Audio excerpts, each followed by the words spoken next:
Hey there! Is today your first time here? Or maybe your first time in a while? If so, maybe you're wondering exactly who we are and what this church is all about. Well, we'd like you to know that we're a group of ordinary people who are on an amazing journey together, following Christ. Our guide is the Bible because it's the divinely inspired Word of God, and it will never take us in the wrong direction. Along the way, we hope you'll see that we are welcoming and spiritually passionate, and that getting to know you is a big deal to us. We know that the road is rough sometimes, but we'll work really hard to bring you practical and relevant messages to equip and encourage you through life's ups and downs. We want you to know that we care about this community, and we believe that it's our job to make it a better place. So, no matter who you are or where you've been, we're glad you're here with us today, and we hope that you'll join us on our journey, following Christ and living out His plan for us. So, welcome to church.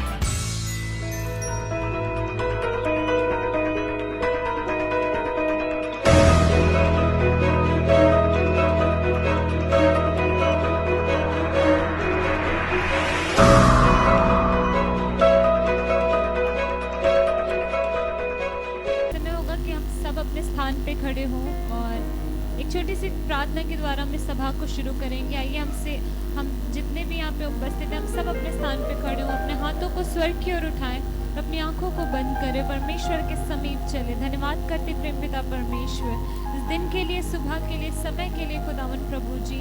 ये सच है प्रभु जी कि एक बार फिर प्रभु आपने हमें मौका दिया परमेश्वर पिता कि हम सब प्रभु एक मन होकर आपके समीप आ सके खुदावन प्रभु जी। हम धन्यवाद करते हैं जितने भी लोग यहाँ उपस्थित हैं परमेश्वर पिता कि होने दे परमेश्वर हम सबको आप आशीष दीजिए खुदावन प्रभु जी। हम प्रार्थना करते हैं जैसा आपका वचन कहता है, जहाँ 2 या 3 मेरे नाम से जमा होते हैं वहाँ मैं उपस्थित होता हूँ। हम विश्वास करते हैं प्रभु कि आप हमारे बीच में हैं परमेश्वर पिता। हम आपका स्वागत करते हैं अपने बीच में खुदावन प्रभु जी। हम प्रार्थना करते हैं परमेश्वर हर एक को आपके हाथों में सौंपते हैं, आपके लहू से ढापते हैं प्रभु जी। हर एक की सुधि लीजिए खुदावन प्रभु, होने दीजिए हर एक चिंता, हर एक तकलीफ को हर एक के जीवन से दूर कीजिए परमेश्वर पिता। ये सच है प्रभु, जब हमारे जीवन में सताव आते हैं परमेश्वर पिता तो होने दीजिए खुदावन प्रभु हम आपसे दूर नहीं बल्कि आपके और करीब जा सके परमेश्वर पिता। हम आपकी और आराधना करने वाले हो सके, आपके और समीप आने वाले हो सके खुदावन प्रभु, क्योंकि ये सच है प्रभु सारा आदर सारी महिमा सिर्फ आप ही की है परमेश्वर। आप ही योग्य परमेश्वर है खुदावन प्रभु। हम प्रार्थना करते हैं प्रभु जी जब हम आराधना करें खुदावन प्रभु हमें से हर एक को प्रभु जी इस योग्य बनाए परमेश्वर, ताकि हम आपके लिए एक सिंहासन तैयार करने वाले हो सके खुदावन प्रभु। जब आपके वचनों को सुने परमेश्वर पिता तो हमारे हृदय को इस योग्य बनाए तैयार करें खुदावन प्रभु, ताकि हम उस पर चलने वाले हो सके प्रभु। और सच में प्रभु जी जैसा वचन कहता है कि आपका वचन 2 धारी तलवार है परमेश्वर, तो होने दीजिए प्रभु हम उस पर बढ़े चलने वाले हो सके खुदावन प्रभु, उस पर बढ़ने वाले हो सके खुदावन परमेश्वर पिताजी। आगे के समय को आपके हाथों में सौंपते हैं, पवित्र आत्मा आपके नियंत्रण में देते हैं प्रभु जी। इस प्रार्थना विनती को विश्वास के साथ अपने उद्धारकर्ता प्रभु यीशु मसीह के नाम से मांगते हैं, आमीन। हालेलुया। समय होगा कि जल्दी से हम 2 या 3 लोगों से मिलेंगे, उनको आशीष देंगे, उनको बोलेंगे कि प्रभु आपको आशीष दे। आइए हम सब मिलके परमेश्वर की आराधना करेंगे आनंद के साथ।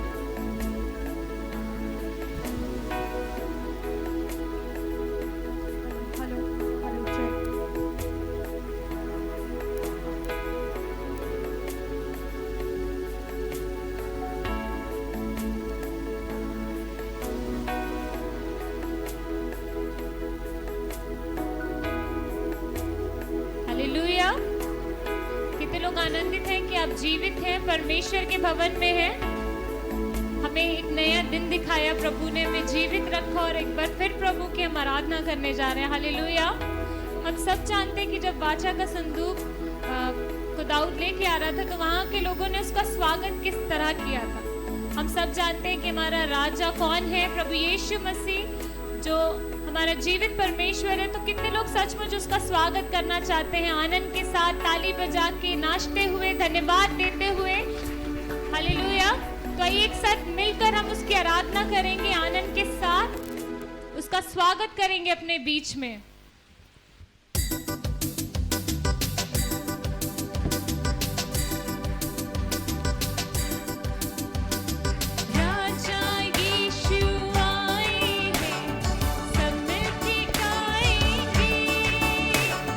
ताली बजा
हालेलुया। हम सब ने सुना सुबह कि पास्टर राकेश जी को पुलिस ने पकड़ लिया, लेकिन विश्वासियों में एक बहुत अच्छी चीज़ होती है कि जब हमारे पे सताव आता है तो हम और बेहतर परमेश्वर की महिमा करते हैं और लोगों को परमेश्वर के करीब लेके आते हैं। तो कितने लोग उसका जय जयकार कर सकते हैं? क्योंकि जब हम यहाँ से प्रार्थना करते हैं, जब हम यहाँ से आराधना करते हैं, तो वहाँ पे काम होता है। हालेलुया। तो कितने लोग तैयार हैं परमेश्वर की आराधना करने, परमेश्वर को धन्यवाद देने, क्योंकि सचमुच वो सामर्थ्य परमेश्वर है कि अगर आज हम उससे मांगेंगे तो वहाँ पे वो अद्भुत कार्य करेगा। हालेलुया। तो आइए मिलकर हम परमेश्वर की आराधना करेंगे, उसको महिमा देंगे, और ये सच है कि वो सामर्थ्य परमेश्वर है। तो आइए आनंद के साथ हम उसकी आराधना करें, क्योंकि वो जिंदा खुदा है। हालेलुया। क्या विश्वास करते हैं वो जिंदा खुदा है? क्या उसे धन्यवाद दे सकते हैं?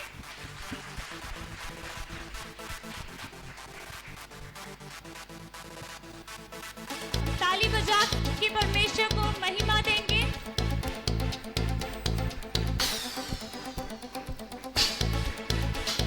पूरी सामर्थ के साथ हम उसकी आराधना करेंगे। हालेलुया।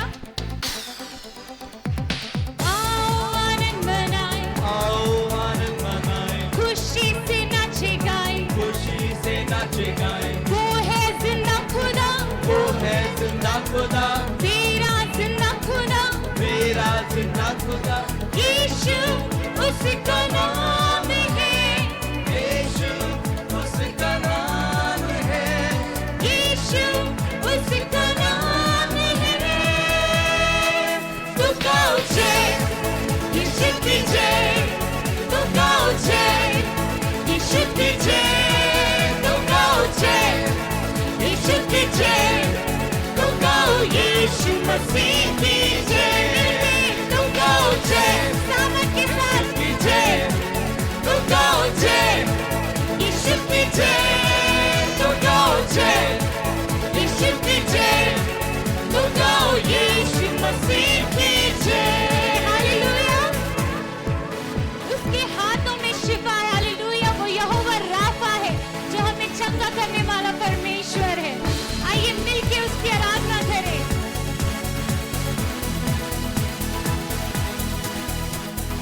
जब वो छुए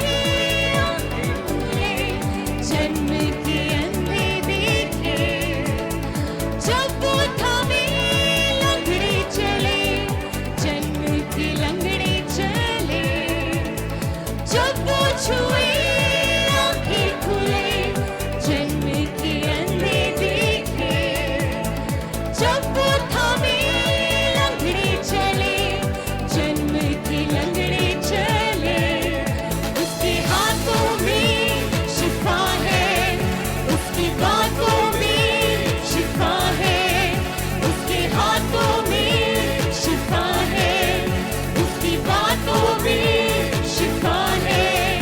यीशु उसका नाम है, यीशु उसका नाम है, यीशु उसका नाम है, यीशु उसका नाम है। एक साथ मिलके तू गाओ जय, यीशु की जय, आनंद से तू गाओ जय, यीशु की जय, तू गाओ जय, यीशु की जय, तू गाओ यीशु मसीह की जय, तू गाओ जय, यीशु की जय, तू गाओ जय, यीशु की जय, तू गाओ जय, यीशु की जय, तू गाओ यीशु मसीह की जय। हालेलुया। वो सामर्थ्य परमेश्वर है, जिसके आने से शैतान भाग जाता है। हालेलुया। आइए सामर्थ्य परमेश्वर की आराधना पूरी सामर्थ के साथ मिलके करेंगे। जब वो आए सामर्थ्य में, शैतान भी भाग जाए, जब उसकी सामर्थ बहने लगे, हर शाप भी टूट जाए, जब वो आए सामर्थ्य में, शैतान भी भाग जाए, जब उसकी सामर्थ बहने लगे, हर शाप भी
पर उसने प्राण दिए, पापों से मैं छूट जाऊं, अपने लहू से साफ किया कि उद्धार मैं पा जाऊं। मिलके गाएं, क्रूस पर उसने प्राण दिए, पापों से मैं छूट जाऊं, अपने लहू से साफ किया कि उद्धार मैं पा जाऊं।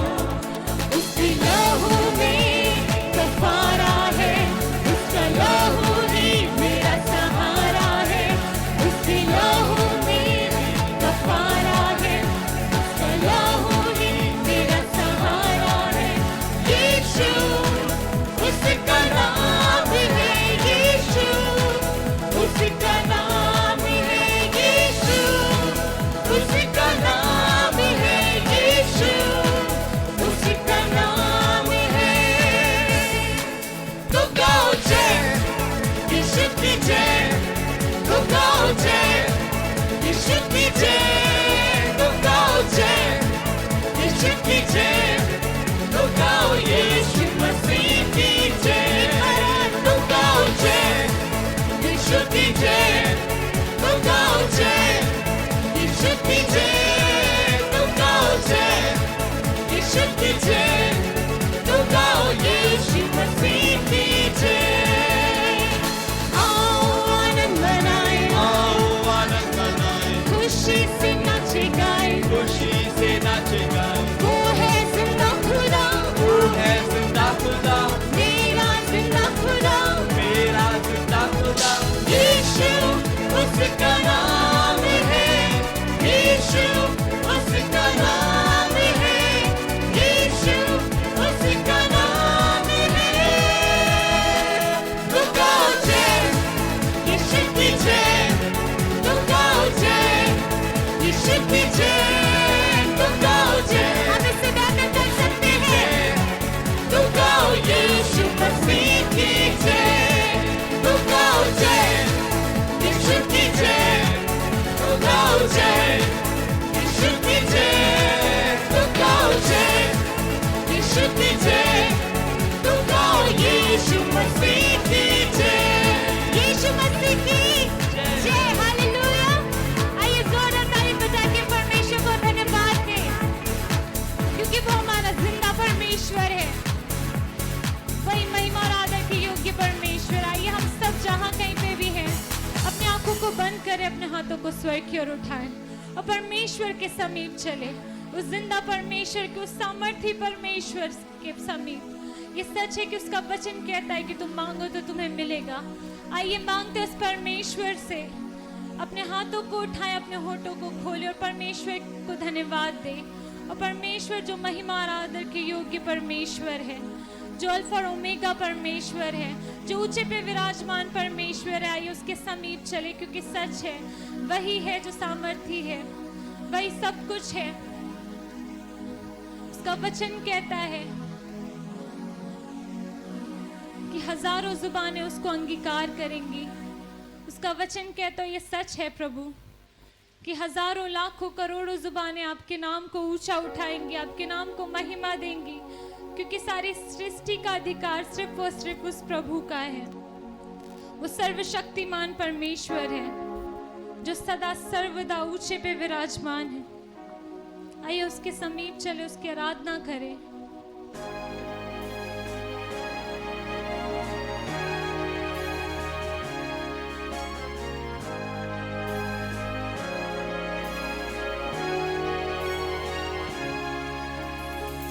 सारी सृष्टि पे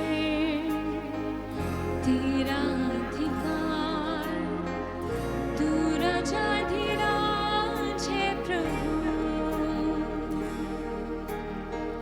तुझसे है जमीन, तुझसे आसमां, जग का तू मालिक प्रभु।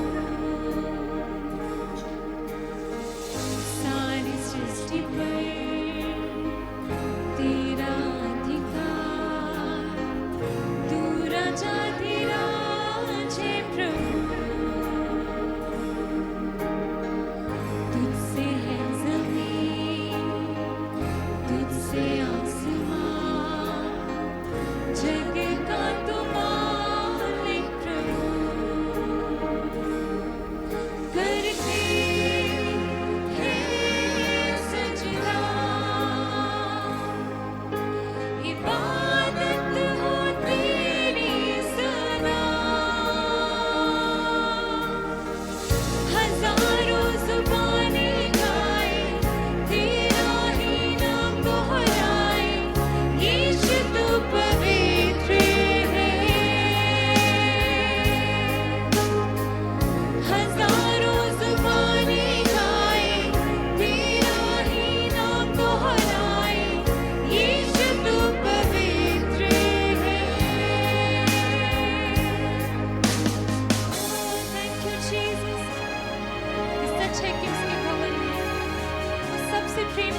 उसकी नजर में कोई नीचा ऊंचा नहीं।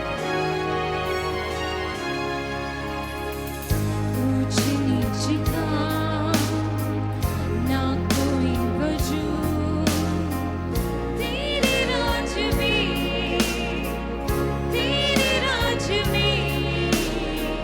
हर किसी का है स्वागत यहाँ। तेरे राज में तेरी रहमत में तू लेता है सबको करीब। हजारों जुबानें गाए तेरा ही नाम दोहराए, यीशु तू पवित्र है। हजारों जुबानें गाए तेरा ही नाम दोहराए, यीशु तू पवित्र है। धन्यवाद परमेश्वर, आपकी रहमत के लिए, आपके प्रेम के लिए प्रभु जी। यीशु, थैंक यू जी। ऊंच नीच का ना कोई वजूद, तेरे राज में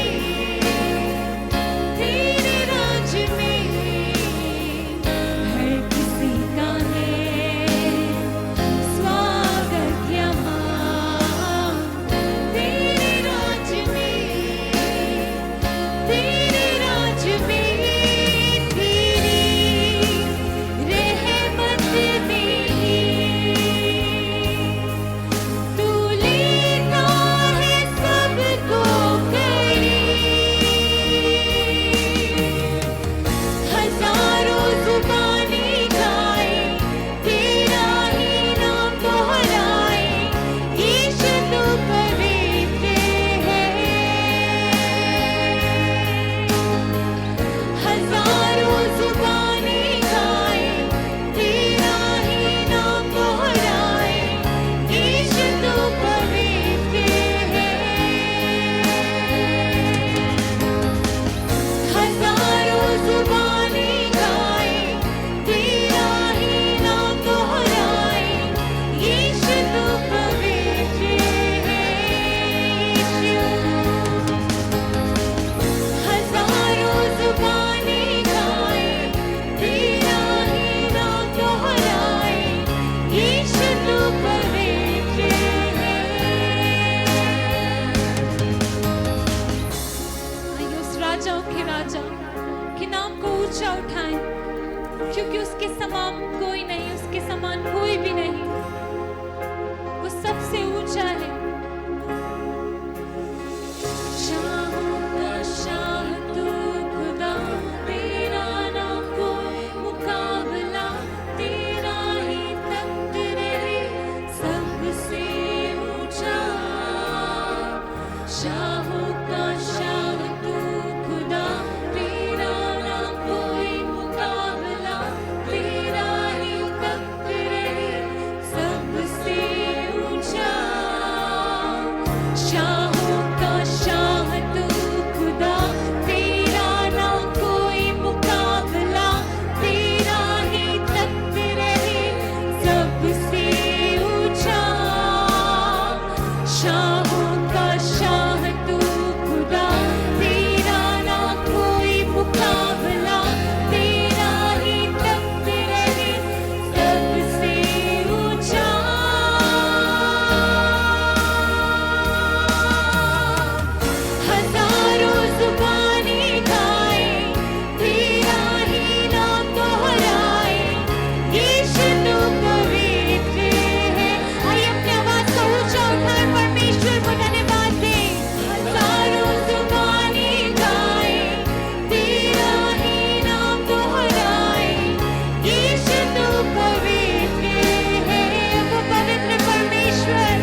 जब हजारों जुबानें तेरी स्तुति गाती हैं, तेरा नाम दोहराती हैं,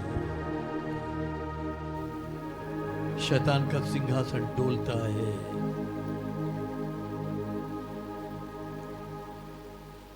क्योंकि तू राजाओं का राजा है, तो अपने सिंहासन पर विराजमान है। सारा अधिकार तेरे पास है।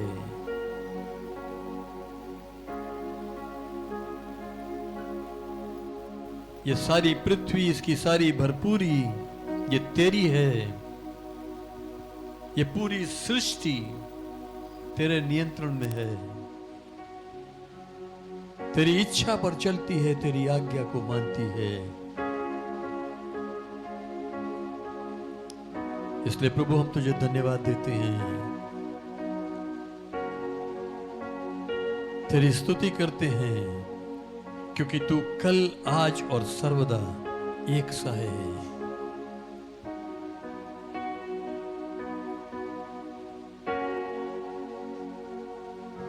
हमारा विश्वास है प्रभु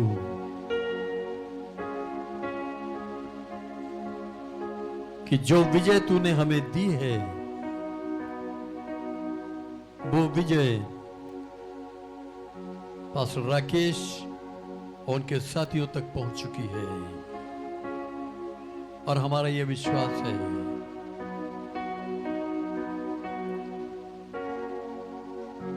कि सभा समाप्त होते ही हम वो समाचार सुनेंगे कि वो सब अपने घर आ चुके हैं,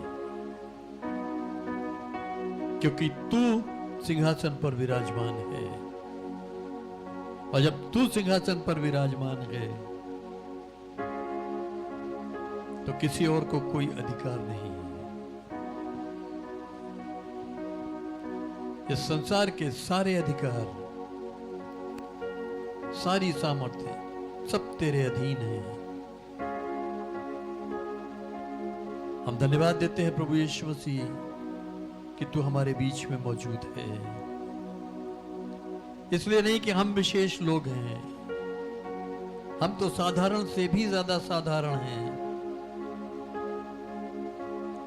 लेकिन इसलिए कि तू अपने वायदे में सच्चा है। हम तेरे नाम से यहां जमा हुए हैं, तू हमारे बीच उपस्थित है। अपने नाम की महिमा ले प्रभु, अपनी महिमा और अपनी सामर्थ के साथ हमारे बीच प्रकट हो।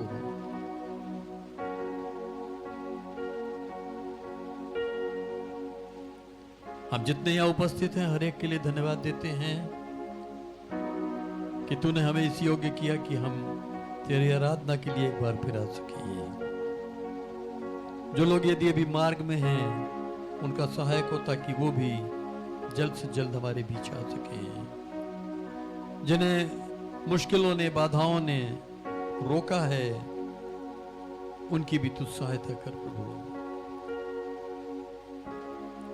हम इस समय विशेष प्रार्थना करते हैं भाई वीएन प्रसाद के लिए, जो अपने बेटे की बीमारी से चिंतित हैं और आज उसको लेकर वो दिल्ली जा रहे हैं। हमारी तुझसे विनती है प्रभु, तू रितेश को छू ले, अपना अनुग्रह दे प्रभु, अपनी बड़ी करुणा, अपनी बड़ी दया से उसे चंगाई दे, अपने आप को उस पर प्रकट कर प्रभु, ताकि वो एक नया जीवन पाए और उस जीवन को वो तेरी सेवा में लगा सके, तेरी महिमा के लिए इस्तेमाल किया जाए और वो पूरा घराना उद्धार पाने पाए। हाँ प्रभु, सब कुछ तेरे हाथों में सौंपते हैं और पवित्र आत्मा तुझसे विनती करते हैं, आज की इस सभा में सारा संचालन तेरे हाथों में हम देते हैं। अपना अधिकार, अपना प्रभुत्व स्थापित कर, ताकि तेरी अगुवाई में हम जो कुछ भी करें, वो सब कुछ मिलके तेरे नाम को महिमा और इस कलीसिया को उन्नति दे सके। सब कुछ तेरे हाथों में सौंपते हुए धन्यवाद और विश्वास के साथ इस विनती को प्रभु यीशु मसीह के नाम से मांगते हैं, आमीन। आप सबको जय मसीह की। मैंने यहोवा को निरंतर अपने सम्मुख रखा है, इसलिए कि वह मेरा दाहिना हाथ रहता है, मैं कभी ना डगमगाऊंगा। भजन संहिता 16:8। यीशु का लहू हमें सब पापों से शुद्ध करता है। धन्य है वह पुरुष जो यहोवा पर भरोसा करता है। यीशु मसीह ने कहा, जो मेरे पीछे होलेगा वो अंधकार में न चलेगा परंतु आनंद जीवन पाएगा। वह हमारे सारे कलेशों में शांति देगा। 2 कुरिन्थियों 1:4 में लिखा है। Be strong and you will be rewarded. 2 Corinthians 17:18. In your righteousness save me and deliver me, and turn your ear to me and save me. Psalm 71:3. आइए अब सब मिलकर इन बच्चों के लिए प्रार्थना करेंगे। धन्यवाद करते प्रेम पिता परमेश्वर इस दिन के लिए, समय के लिए विशेष प्रार्थना करते इन बच्चों के लिए। खुदावन प्रभु जी, इन सबको आपके हाथों में सौंपते हैं, आपके लहू से ढापते प्रभु, अपनी आशीषों से ने भरे खुदावन प्रभु जी, अपनी महिमा के लिए इस्तेमाल करे खुदावन प्रभु। हम प्रार्थना करते हैं हर एक प्रकार की बुराइयों से ने बचा के रखे खुदावन प्रभु, अपने में बढ़ाएं परमेश्वर पिता, आपकी उपस्थिति में बढ़ने वाले हो सके खुदावन प्रभु जी, और आपके नाम को महिमा देने वाले हो सके खुदावन प्रभु जी। आगे के समय को आपके हाथों में सौंपते हुए इस प्रार्थना विधि को अपने उद्धार करता प्रभु यीशु मसीह के नाम से मांगते हैं, आमीन।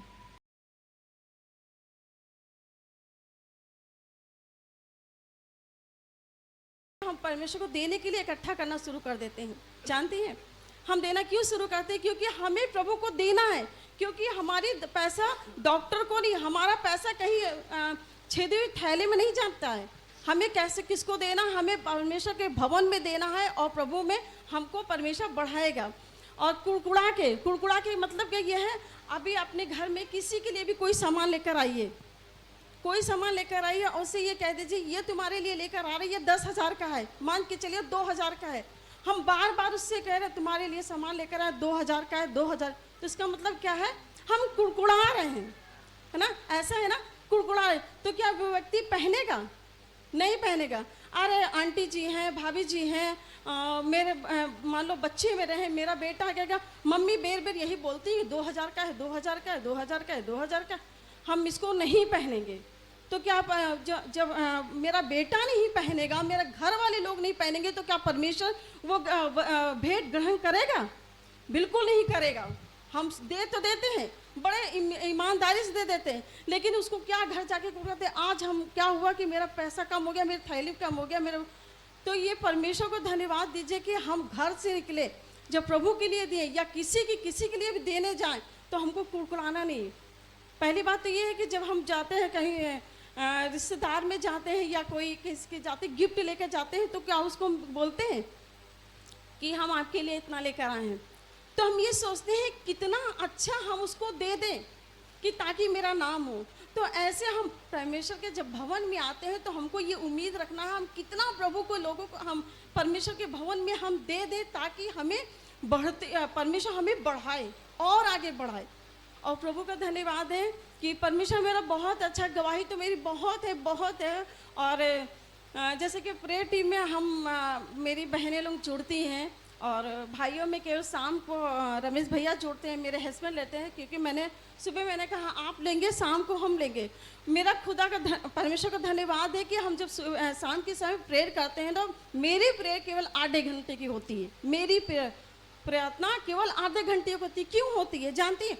इतनी प्रार्थना हम करते हैं लोगों के लिए, हम अपने परिवार के लिए प्रार्थना नहीं करते, हम लोगों के लिए, आप लोगों के लिए प्रार्थना करते हैं, पास वालों के लिए प्रार्थना करते हैं, पूरे संसार के लिए प्रार्थना करते हैं। और परमेश्वर का धन्यवाद, एक छोर से लेकर दूसरे छोर तक हमारे पास गवाही आती है।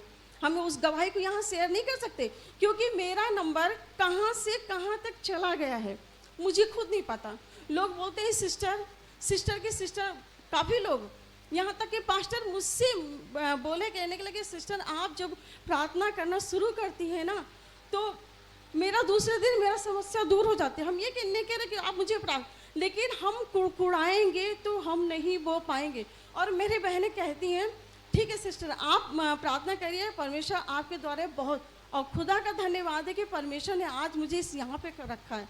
तो हम इसलिए कह रहे हैं कि हमको कुड़कुड़ाना नहीं है, चाहे हमें 10 रुपया देना है, चाहे 100 रुपया देना है, चाहे जितने भी देना है, खुले मन से स्वतंत्र से होके प्रार्थना करिए। घर पे ले जाके जब पैसा आप निकालती हैं प्रभु को देने के लिए, तो उसके लिए प्रार्थना करिए कि प्रभु हमको भवन में देना है और हम चाहते ये पैसा अच्छे कामों में लगे, ये पैसा व्यर्थ ना जाने पाए, ये पैसा डॉक्टर के पास ना जाने पाए, ये पैसा गिरने ना पाए, ये पैसा इधर ना जाने पाए। केवल परमेश्वर ये पैसा ऐसी जगह इस्तेमाल हो जहाँ आपको महिमा मिले। किसको महिमा मिले? परमेश्वर को महिमा मिले। और जब परमेश्वर को महिमा मिलती है ना, तो हमें आनंद मिलता है ना। कि बहुत सी बीमारी आते हैं, वो कहते हैं कि हम इतने डॉक्टर को दिखा रहे हैं, हम इतना वहाँ पर जाते हैं, 10,000 का हमें चेक लग जाता है, 20,000। लेकिन अगर परमेश्वर के भवन में देने की बात होता है, अरे नहीं, उसमें बिल्कुल छोटा ही देंगे। तो छोटा देंगे, छोटे ही वो होगा ना। तो ऐसा नहीं है कि हमें जो भी देना है खुले मन से दीजिए और दृढ़ता से दीजिए, मन में शांति से दीजिए, ताकि परमेश्वर को महिमा मिले। तो सारी महिमा परमेश्वर को मिले।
पिता परमेश्वर, हम तुझे धन्यवाद देते हैं हर उस आशीष के लिए जो तूने हमें दी है। उन्हीं आशीषों में से हम जो कुछ भी धन्यवाद के साथ तेरे भंडार में भेंट के रूप में या दशवांश के रूप में लेकर आए हैं, हमारी तुझसे विनती है प्रभु, इसे तू ग्रहण कर और अपनी महिमा के लिए इस्तेमाल कर। जिन हाथों ने जो कुछ भी तेरे राज में आज बोया है, उन्हें दे वो हाथ उसका 100 गुना फसल काट सके प्रभु। और जो हाथ यदि किसी कारण से न दे पाए हों, उन्हें भी तू आशीषित कर, ताकि वो भी तेरे राज में बोकर एक बहुतायत की कटनी काट सकें। जिन्होंने यदि अपने दशवांश दिए हैं प्रभु, अपनी प्रतिज्ञा के अनुसार उनके ऊपर स्वर्ग के झरोखे खोलकर अपरंपार आशीषों की बारिश कर, ताकि सचमुच उनके पास जगह कम पड़ने लगे और वो आशीषें न केवल उन तक सीमित हों, बल्कि वो औरों के लिए भी आशीष का कारण ठहर सकें। इसी विश्वास के साथ कि तू अपने वचन को पूरा करने के लिए जागृत है, हम धन्यवाद देते हुए इस विनती को प्रभु यीशु मसीह के नाम से मांगते हैं, आमीन। जो TLM है, लेप्रोसी मिशन हॉस्पिटल जो है, कितने लोगों को मालूम है कहाँ है वो पूरा कलंदर में है। और इस साल उसके 150 साल पूरे हो गए हैं, उस मिनिस्ट्री के 150 साल पूरे हो गए हैं। और इस उपलक्ष्य में वहां के जो सुपरिंटेंडेंट हैं उन्होंने एक रिक्वेस्ट की थी कि एक गीत उनकी तरफ से वीडियो बनाया जाए। Has anybody composed? उनके फादर ने, वही सुपरिंटेंडेंट जो हैं मिस्टर बीनू बेरी, उन्हीं ने लिखा है और कंपोजिंग शायद उनके फादर ने की है। और उसके लिए क्वायर चाहिए थी, तो कुछ टीएलएम के लोग हैं, हमारी कलीसिया के लोग हैं, एबीसी के लोग हैं, उन सब ने मिलकर उस गीत को गाया है। और वीडियो शूटिंग हमारे चर्च के द्वारा हुई है, सत्यम ने की है। और उसका पूरा जो कंपाइलेशन है, वीडियो एडिटिंग है, वो सब आपके पास्टर एल्विस ने की है। और किसी वजह से वो वीडियो हम यहाँ प्ले नहीं कर पाएंगे। आज वो गाना वो रिलीज कर रहे हैं, तो हम उसका ऑडियो आपको सुना सकते हैं, क्योंकि किसी टेक्निकल वजह से वो प्ले नहीं हो पाएगा वीडियो। उसमें अपनी कलीसिया से Shalini, Angel, Isaac, Elina, Nitin और ऋषभ, ये 6 लोग थे जो उसमें गाने में शामिल हैं। प्रभु को धन्यवाद देंगे उस गीत के लिए। और जैसा कि वो रिलीज कर रहे हैं, तो हम पहले प्रार्थना करेंगे और उसके बाद हम उसको प्ले करेंगे। प्रभु, हम तुझे धन्यवाद देते हैं कि जैसा तेरे लोगों ने सोचा, तेरी ओर से अगुवाई मिली और उन्होंने उस गीत को तैयार किया, और आज उस गीत को वो रिलीज कर रहे हैं। होने दे प्रभु, जितनों के कान में वो गीत पहुंचता है, वो तेरी स्तुति प्रशंसा कर सकें, और साथ ही साथ तेरी उस सेवकाई के लिए धन्यवादी हृदय से अपना योगदान भी दे सकें, ताकि ये सेवकाई और भी आगे बढ़े और तेरे नाम को महिमा मिले। प्रभु यीशु मसीह के नाम से आमीन।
Faithful.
ये YouTube पे शेयर कर दिया जाएगा, आपको लिंक भेज दिया जाएगा, आप उस पर देख सकते हैं। बंद कर दो, हमें नहीं चाहिए। और इस समय हम प्रार्थना करेंगे उन लोगों के लिए जो इस हफ्ते में अपने जन्मदिन या शादी की सालगिरह मना रहे हैं। 9 तारीख को अजय का जन्मदिन है, 10 को रूपा कुमारी, और इसके अलावा पास्टर सालिग्राम की पोती रूथ का जन्मदिन है।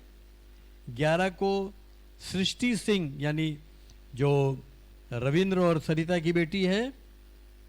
12 तारीख को संतोष, मेरी बहू डिलाइटा, और दूसरी सृष्टि जो भाई शैलेश की बेटी है उसका जन्मदिन है। 13 को भाई सुधाकर दयाल का जन्मदिन है। और इसके अलावा 11 तारीख को भाई ब्रजेंद्र और रूपा सैनी ये अपने शादी की सालगिरह मनाएंगे। और 13 तारीख को भाई अनिल और सरोज पॉल ये अपनी शादी की सालगिरह मनाएंगे। हम इनके लिए प्रार्थना करेंगे। और इसके अलावा कुछ लोग जो बीमार हैं, किसी तकलीफ में हैं, किसी ज़रूरत में हैं, उनके लिए हम प्रार्थना करेंगे। जैसा हमने सुबह भी की रितेश के लिए, जो जिसका लिवर सिरोसिस हो गया है और डॉक्टर्स ने ट्रांसप्लांट के लिए कहा है, उसको वो आज शाम को दिल्ली ले जा रहे हैं। उसकी मदर सोनमती के लिए, बहन मालती के लिए, बहन श्यामकली के लिए, भाई विजेंद्र की मदर लक्ष्मी के लिए, बहन इंदू सिंह के लिए जो मकान के लिए परेशान हैं। और इसके अलावा सोनी कनौजिया और काजल यादव, इनका एग्ज़ाम है, हम इनके लिए भी प्रार्थना करेंगे। पिता परमेश्वर, हम तुझे धन्यवाद देते हैं कि हमारा एक एक दिन तेरी ओर से निश्चित है, गिना हुआ है। धन्यवाद देते हैं उन सब के लिए जो अपने जीवन के, अपने विवाहित जीवन के एक नए वर्ष में इसी सप्ताह में प्रवेश करने को हैं। धन्यवाद देते हैं कि तूने उन्हें ये अवसर दिया है। और हमारी तुझसे विनती है प्रभु, इस नए वर्ष में हर एक को नई आशीषों से परिपूर्ण करना, ताकि हर एक नए सिरे से दृढ़ हो सके और तेरी महिमा के लिए इस्तेमाल किया जाए। इसके अतिरिक्त प्रभु, हम प्रार्थना करते हैं उन सब के लिए जो बीमार हैं, तकलीफ में हैं या किसी ज़रूरत में हैं, जिनके नाम हमने अभी लिए हैं। हर एक की तू सहायता कर प्रभु, और हर एक के हृदय के मनोरथों को पूरा कर, ताकि उसके द्वारा तेरे नाम को महिमा मिल सके। सारा आदर महिमा तुझको देते हुए इस विनती को हम प्रभु यीशु मसीह के नाम से मांगते हैं, आमीन।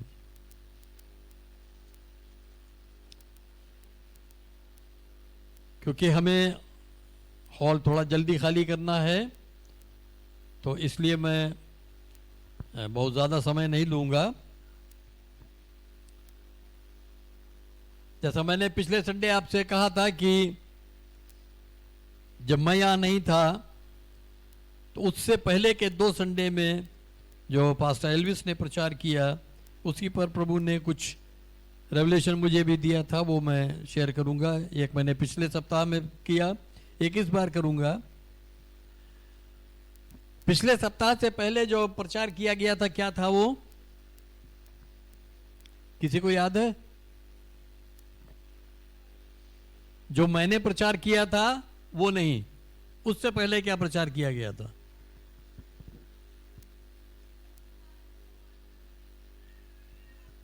जोर से बोले। कौन बोला? जोर से बोलिए, जोर से। भाई वॉलंटियर्स, आप लोग माइक लेके पहले से तैयार क्यों नहीं रहते? जब मैं पुलपिट पर खड़ा हूं तो माइक तैयार रहने चाहिए, क्योंकि मैं सवाल जवाब जरूर करता हूं।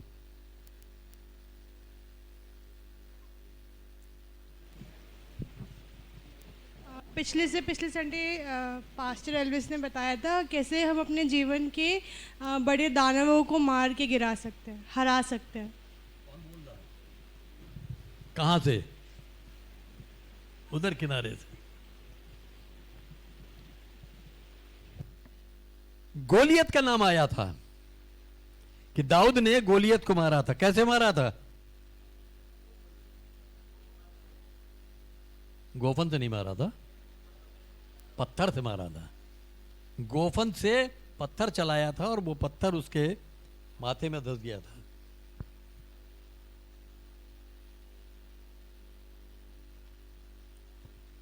वो पूरा जो वर्णन है आपको याद है क्या हुआ था, या मैं पढ़ूं उसको दोबारा? किस किस को याद है क्या हुआ था? बताइए क्या लिखा है।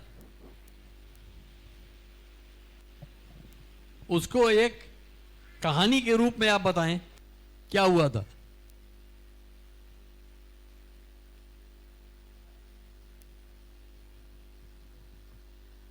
याद है लेकिन बताएंगे नहीं। फिलिस्तियों ने इजरायलियों के विरुद्ध युद्ध के लिए ललकारा। एक तरफ फिलिस्ती जो हैं एक पहाड़ी पर उन्होंने अपनी सेना तैनात कर ली, और दूसरी तरफ इजरायलियों ने अपनी सेना तैनात कर ली, और बीच में वादी है। क्या हुआ फिर?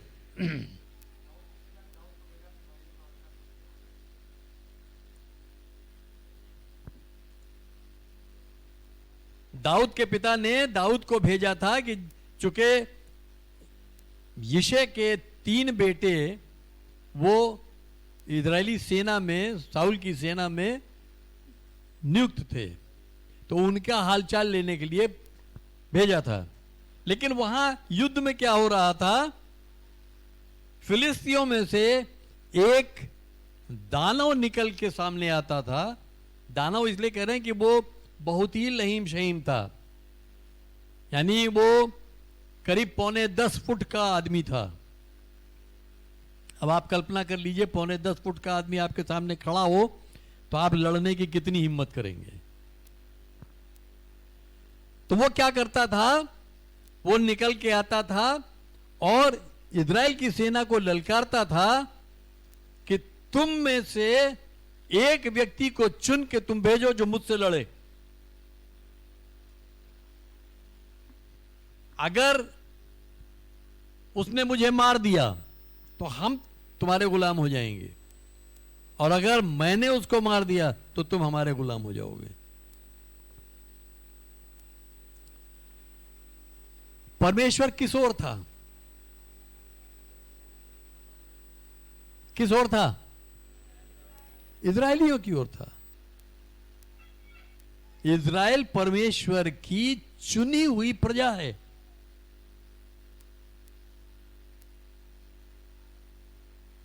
उसको वो फिलिस्तिया के ललकार रहा है, और एक व्यक्ति अपनी शर्त पे युद्ध तय कर रहा है।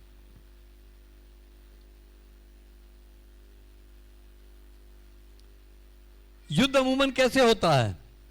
एक सेना इधर है, एक सेना उधर है। युद्ध कैसे होता है? एक एक आदमी जाके लड़ते हैं, सेना सेना पे चढ़ाई करती है।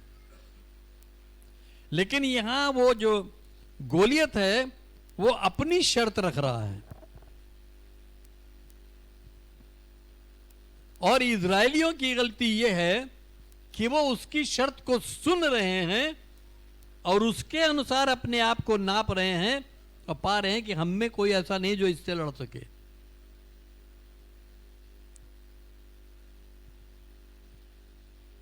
तो जो हमारा शत्रु है, हमारा शत्रु कौन है? वो आत्मिक शत्रु है, शैतान है, और उसकी अंधकार की पूरी जो सेना है वो भी हमारे सामने अपनी शर्तें रखता है, और हम भी गलती ये करते हैं कि हम उसकी शर्तों को सुनते हैं। क्या युद्ध इसी शर्त पे होना था कि एक एक व्यक्ति करके लड़ेगा?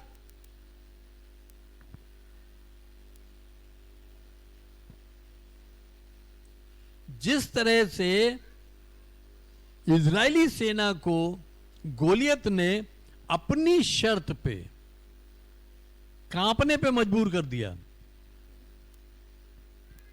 लिखा है कि इजरायली सेना क्या करती थी, जब वो निकल के आता था तो वो मारे डर के कांपते थे, पीछे हट जाते थे, उनका मन कच्चा हो जाता था, वो निराश हो जाते थे, हताश हो जाते थे कि कैसे जीतेंगे।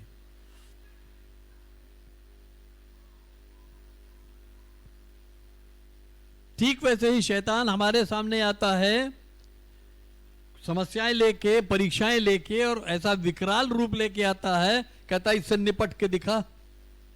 नहीं निपट सकता ना, तो क्यों परमेश्वर के पीछे पीछे भाग रहा है? मेरे पीछे हो ले, मुझे सरेंडर कर दे, फिर मेरे साथ हो ले।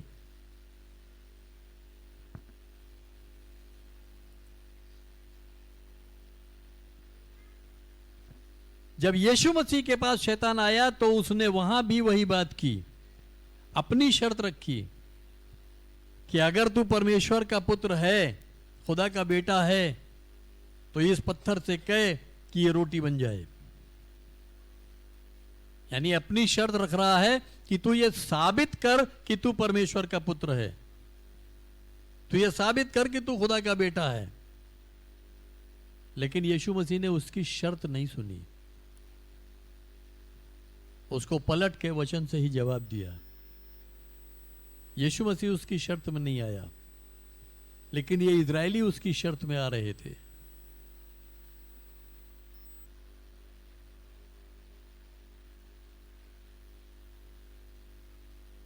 यिशै ये सोच रहा था कि मेरे बेटे वहां युद्ध में हैं, पता नहीं उनका क्या हालचाल है, और वो दाऊद को भेजता है कि जा उनका हालचाल लेके आ, और उसके साथ रोटियां भेजता है, पनीर की 10 टिक्कियां भेजता है, कहता है ये ले जाके उनको दे देना, राजा को भी दे देना।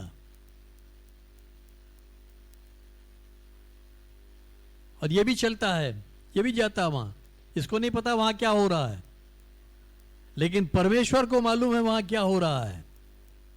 तो परमेश्वर अपने अभिषिक्त को लेके वहां जाता है, क्योंकि शैतान की वो सेना, इजराइल की वो सेना वहां हथियार डाले हुए है। इजराइल की सेना चूंकि अपने अधिकार को नहीं समझ रही है, उसको ये हियाव नहीं परमेश्वर उसके साथ है, इसलिए परमेश्वर अपने अभिषिक्त को, जो एक बालक है, उसको भेजता है वहां।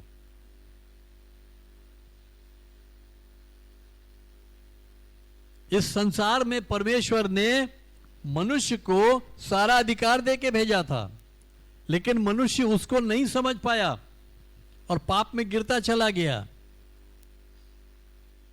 शत्रु के अधीन होता चला गया। इसलिए परमेश्वर ने अपने अभिषिक्त को भेजा, यानी यीशु मसीह को भेजा, कि वो अकेले शैतान का सामना करे और उसको नाश करे, ताकि हम सब आजाद हो जाएं। दाऊद उसी का एक प्रतिबिंब है। दाऊद को परमेश्वर ने भेजा, दाऊद को नहीं मालूम वहां क्या हो रहा है, और जब दाऊद वहां पहुंचा तो उसने देखा, तो उसने पूछा भाई क्या चल रहा है यहां, तब लोगों ने बताया क्या चल रहा है। अब सोचिए, एक किशोर बालक है, अब वो 9.25 फुट के आदमी को देखता है और अपने लोगों से पूछता है कि जो इस आदमी को मार देगा, राजा उसको क्या देगा। यानी वो अपने अंदर ये जानता था कि मैं इसे मार सकता हूं।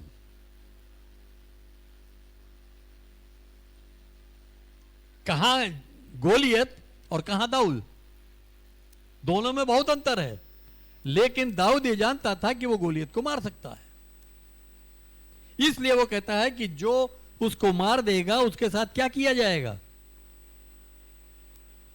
तो उसको बताया जाता है राजा अपनी बेटी उसके साथ ब्याह देगा।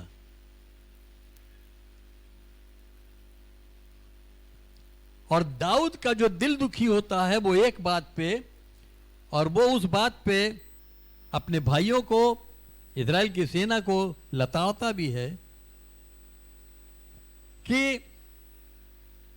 ये खतना रहित फिलिस्ती इसकी औकात क्या है कि ये जीवित परमेश्वर की सेना को ललकार रहा है। यानी वो इज़राइल की सेना को चुनौती देता है कि तुम जीवित परमेश्वर की सेना हो, उसके बावजूद डर रहे हो। और जब वो राजा से कहता है कि मैं जाऊंगा मारने के लिए, तो राजा उसको सब जितने वस्त्र होते हैं, अस्त्र सब पहनाए जाते हैं, तो वो उसमें नहीं चल पाता, कहता ये सब मेरे बस का नहीं है, मेरे लिए ये गोफन और उसमें पत्थर वही काफी है। और जब राजा उससे कहता है तू ये काम नहीं कर पाएगा, तो दाऊद क्या जवाब देता है? किसी को याद है क्या जवाब देता है?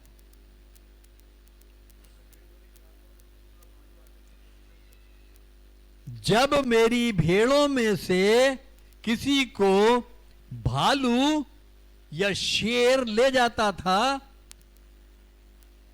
तो हे राजा तेरा ये दास इन्हीं हाथों से उसको भालू और शेर के मुंह से निकाल के लाता था। शेर को उसकी दाढ़ी पकड़ के मार देता था। सोचिए, एक बालक और वो शेर को मार देता था।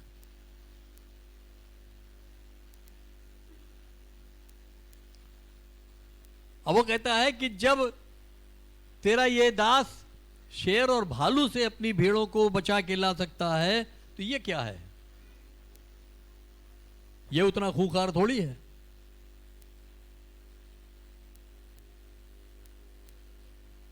यानी उसको ये मालूम था कि वो कौन है, उसका परमेश्वर कौन है, और उसका परमेश्वर कितना विश्वास योग्य है।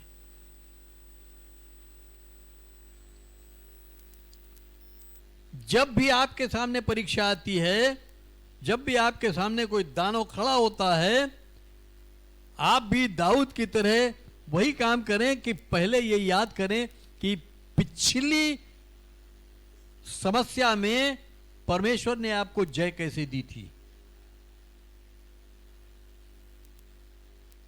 परमेश्वर ने आपके लिए क्या क्या किया है, आप उसको याद करें। यीशु मसीह ने आज प्रभु भोज का दिन है, यीशु मसीह ने प्रभु भोज की विधि क्यों ठहराई? क्यों ठहराई? ताकि हम याद रखें कि उसने अपनी देह हमारे लिए दी कि तोड़ी गई, उसने अपना लहू हमारे लिए बहाया कि हम अपने पापों से आजाद हो जाएं, शैतान के बंधन से छूट जाएं।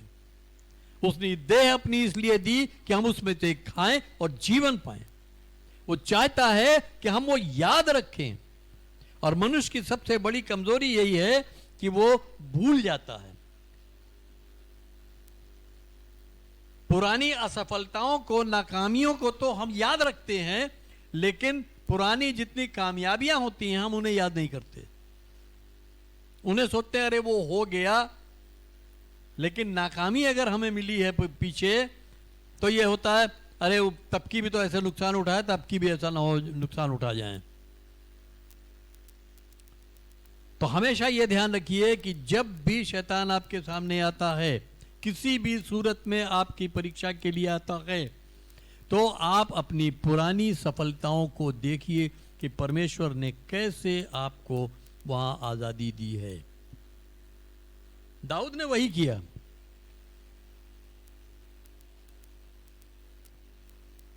उससे क्या होता है, जब दाऊद ने यह कहा तो दाऊद का आत्मविश्वास और बढ़ा। उसको याद आया कि मैं जब शेर से लड़ने गया था, परमेश्वर का अनुग्रह था कि मैं शेर से जीत गया। जब मैं भालू से अपनी भेड़ को छुड़ाने के लिए गया, परमेश्वर ने मुझे सामर्थ दी कि मैं उसको छुड़ा के लिए आया। तो जो परमेश्वर मेरे साथ तब था वो आज भी है। तो जो यीशु मसीह आपके साथ उस दिन था जब आपको उसने छुड़ाया, वो आज भी आपके साथ है।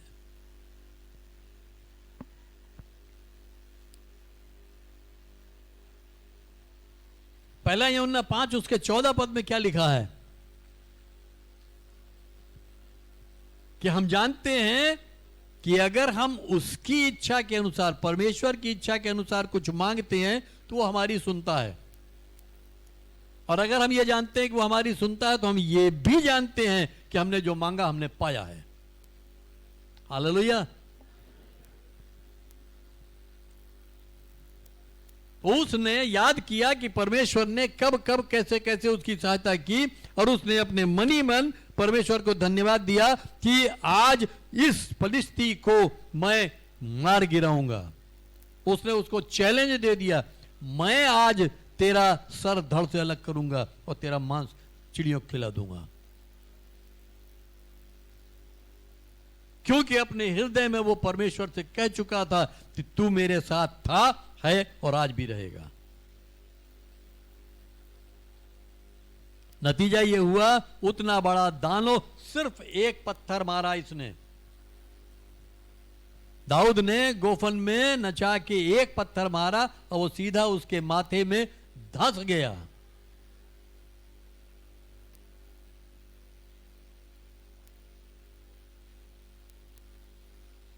तो कहने का मेरा मतलब यह है कि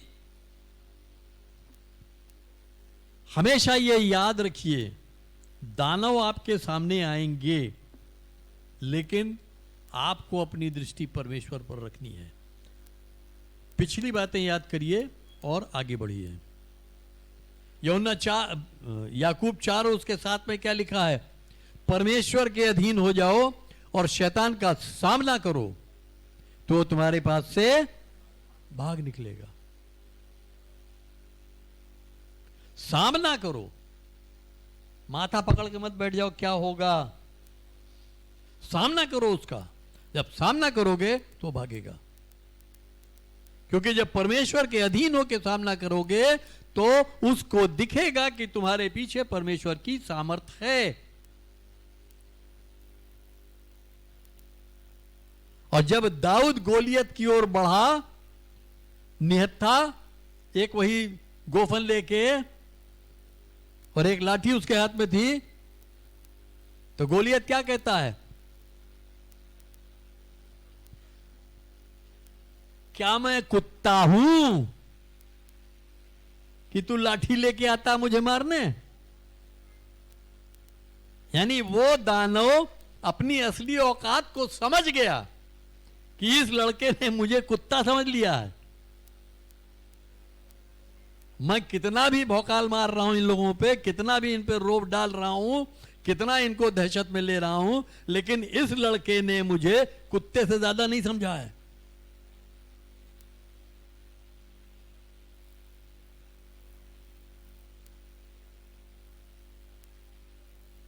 क्या लिखा है? शैतान जो है वो गरजने वाले शेर की तरह इस फिराक में रहता कि इसको पाए और फाड़ डाले।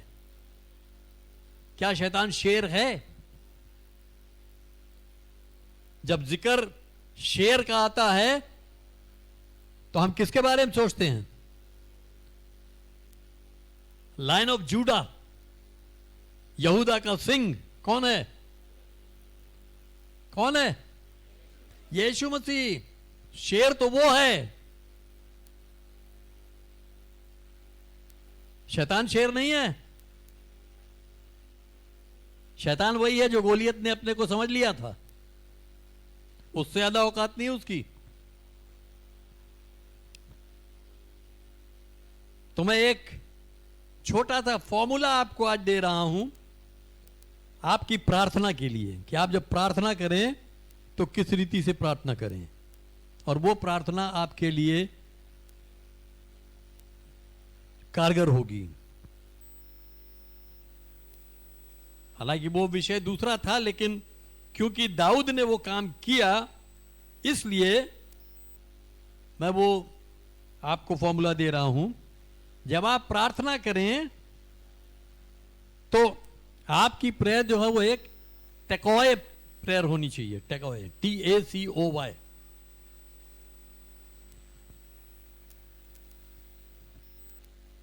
अमन, क्या स्क्रीन पे टाइप कर सकते हो?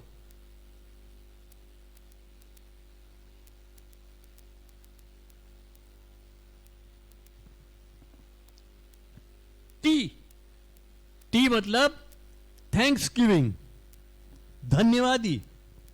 जब आप प्रार्थना करते हैं, सबसे पहले जब आप परमेश्वर के सामने आते हैं, सबसे पहले परमेश्वर को धन्यवाद देना शुरू करिए।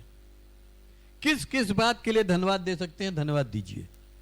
जितना धन्यवाद दे सकते हैं धन्यवाद दीजिए। टी के बाद आता ए, एडोरेशन, यानी आप उसकी प्रशंसा करना शुरू करते हैं, उसकी स्तुति करना शुरू करते हैं, उसकी बड़ाई करना शुरू करते हैं, और होते होते आप उसके आराधना शुरू करते हैं। तीसरा आता सी, कॉन्फेशन, यानी अंगीकार। अब आप ये अंगीकार करते हैं कि प्रभु तू कौन है, मेरे लिए तू क्या है, मैं कौन हूं, तू कौन है, मेरा तेरा रिश्ता क्या है, ये अंगीकार आप करते हैं। उसके बाद ये 3 काम हो गए। चौथा काम जो ओ यानी अदर्स। अब आप अपनी प्रार्थना औरों के लिए करें। अभी अपने लिए प्रार्थना मत करें, औरों के लिए प्रार्थना करें। और बाद में आता है वाई, योरसेल्फ। सबसे आखिर में अपने लिए प्रार्थना करें। तो जब आप धन्यवाद करेंगे और उसकी स्तुति आपके मुंह से निकलेगी, तब आपका आत्मबल बनेगा और आप शैतान का सामना कर सकेंगे। शैतान का सामना करते हुए आप हर एक के लिए प्रार्थना करें, और हर एक के लिए प्रार्थना करने के बाद आप अपने लिए प्रार्थना करें। तो जैसे यीशु मसीह ने शैतान की शर्त को नहीं माना, वैसे ही दाऊद ने भी उसकी गोलियत की शर्त को नहीं माना।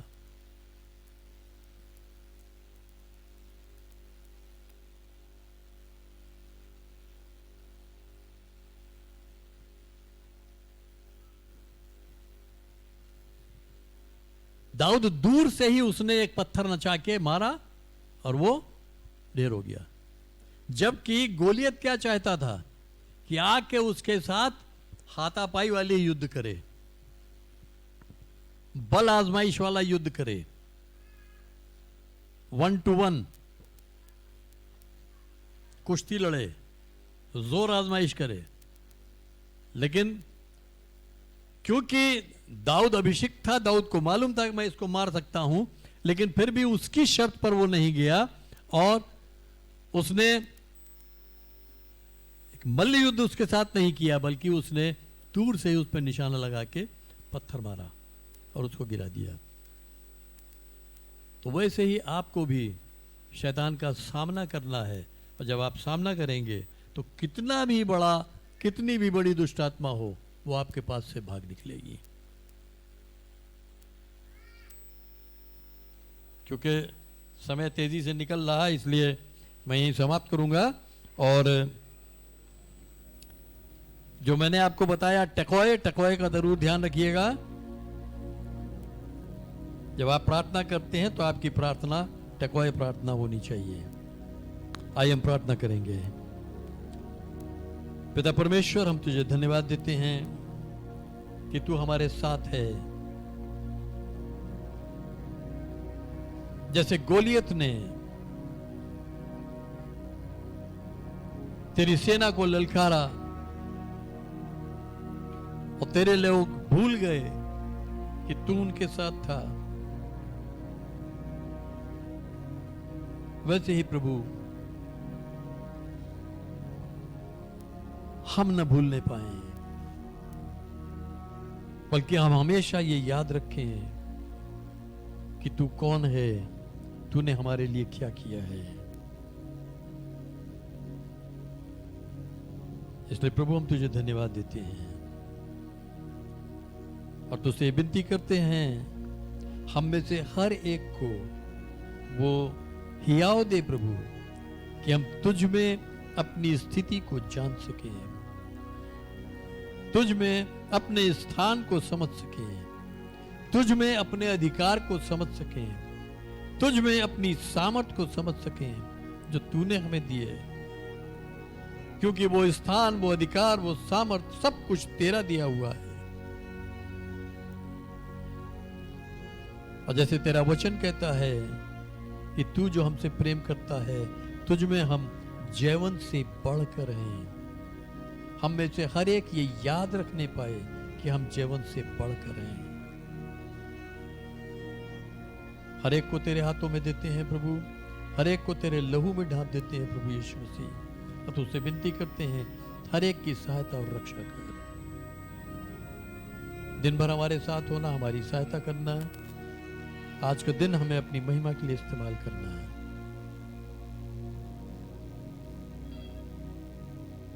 एक बार फिर प्रार्थना करते हैं भाई वीएन प्रसाद, उनके बेटे के लिए, और भी परिवार के जो भी सदस्य यदि दिल्ली जा रहे हैं, उनकी यात्रा में, उनके सफर में तो उनके साथ होना, उनकी सहायता करना, उनकी रक्षा करना होने दे प्रभु। दिल्ली में वो जिस डॉक्टर को दिखाते हैं, वो डॉक्टर तेरी अगुवाई में होकर उसका ट्रीटमेंट कर सके, ताकि वो बच्चा, वो जवान चंगाई पाए। दिन भर तू हमारे साथ होना प्रभु, हमारी रक्षा करना, इसी विश्वास के साथ कि तूने, हमने जो कुछ मांगा तूने हमें दे दिया है। हम इस विनती को धन्यवाद देते हुए प्रभु यीशु मसीह के नाम से मांगते हैं, आमीन। हमारे प्रभु यीशु मसीह का अनुग्रह, परमेश्वर पिता का प्रेम और पवित्र आत्मा की सहभागिता हम सब के साथ अब से सदा तक होती रहे, आमीन।